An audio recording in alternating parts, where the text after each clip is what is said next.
Hello. Well, last time I was talking, we were talking about the possibility for some irrational exuberance and some volatility ahead of us. And lo and behold, that's exactly what we've got. Be careful of what you wish for. So here is a fascinating moment because we knew this was going to occur at some stage. We see this level of volatility. So I hope people are in a position to take advantage of it, which does not mean you rush in to see the first best idea you've ever had turn into the worst idea. We're going to a period of volatility, and there are lots of issues. The virus itself is probably just the catalyst for it. Add to that some of the economic issues and also then the political issues. Most recently, the little spat between Saudi Arabia and Russia about how much they should be producing or not. And again, it's not really the price of oil that's the issue there. It's actually more about the political power. And that was the bit that really spooked the markets a few days back. Why? Because they can't measure that. They have no concept. Now, you can't really measure what's happening with the virus, but at least we've seen things like that before. And it's most likely to go through a peak period at some stage and then have a tail thereafter.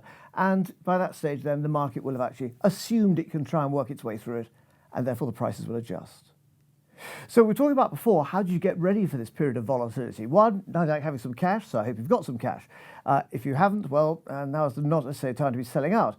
But let's assume you have got some cash from somewhere. Do you go in a rush in and go and buy some really good value items as we have a nice spring sale? Well, actually, these things are obviously considerably cheaper than they were a week ago or a month ago. But actually, what we're seeing is a little bit more volatility to occur over the next few months. Why? Well, you've got, obviously, the American election campaign rumbles on. Nothing new there, but it just depends how eccentric that leader is going to continue to be. You can come up with some strange things which will impact that vital word of the American economy. Confidence. Remember, confidence of America is Mr. and Mrs. Joe Schmo living in Little Rock, Arkansas, shopping in Walmart.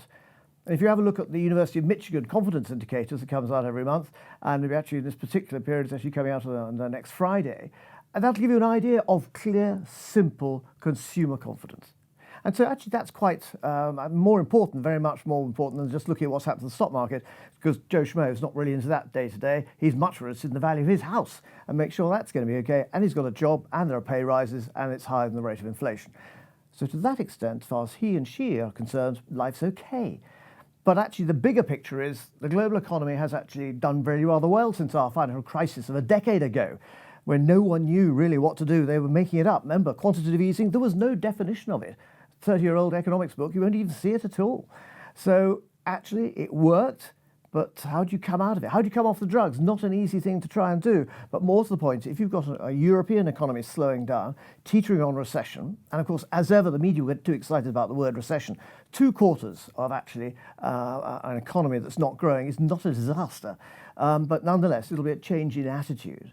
America, still going all guns blazing. The reason, of course, primary reason, is actually what they've had is the frackers have been fracked, but they've got very cheap oil. But more to the point, what you've actually seen there is an economy that recovered quite quickly because they reformed their banking system better than the rest of the world. It's certainly better than Europe and the UK. And they got it going again, and the housing market recovered back to consumer confidence.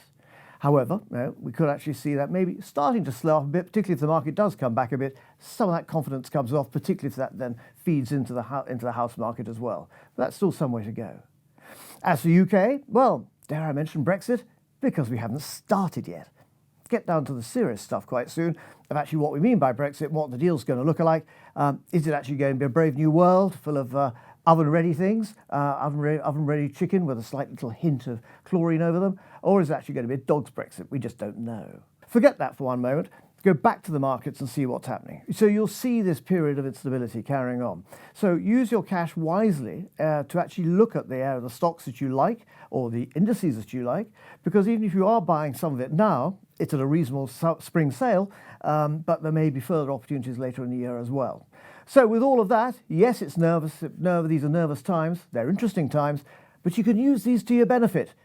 But be careful. Don't be a fool and rush in. What you can do is not be a fool and buy selectively over the next few months. There will be a spring, maybe a summer sale. Go and buy a bargain then. Good luck.